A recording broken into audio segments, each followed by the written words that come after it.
پی C B selection committee کے convener Aqib Javed کہتے ہیں کوشش ہے کہ ایسی ٹیم بنائی جائے جو میگا ایونٹ کھیل سکے۔ لاہور میں پریس کانفرنس کرتے ہوئے ان کا کہنا تھا کہ میگا ایونٹ کے لیے نوجوانوں کو موقع دیں گے۔ انگلینڈ کو ہرانے کے لیے کوئی فارمولہ استعمال نہیں کیا، صرف ہوم گراؤنڈ کا فائدہ لینے کی کوشش کی۔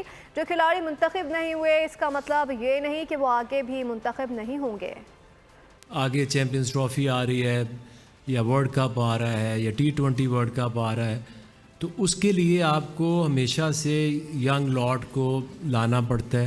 فارمولا تو اس میں ایسا کچھ نہیں ہے، آپ یہ دیکھتے ہیں کہ کون سی ٹیم پاکستان میں کھیلنے آئی ہے اور آپ کے کیا چانسز ہیں کس کمبینیشن سے اور کس طرح کی کنڈیشنز بنائیں، تو اپنے ہوم ایڈوانٹیج کا فائدہ اٹھانا چاہیے۔ یہی پلیئر ہیں، انہی کو ہم نے بیک کرنا ہے۔ یہ پرفارم کریں گے، پاکستان جیتے گا، اچھی پرفارمنس دے گا۔ سبسکرائب کریں اور بیل دبائیں تاکہ کوئی خبر رہ نہ جائے۔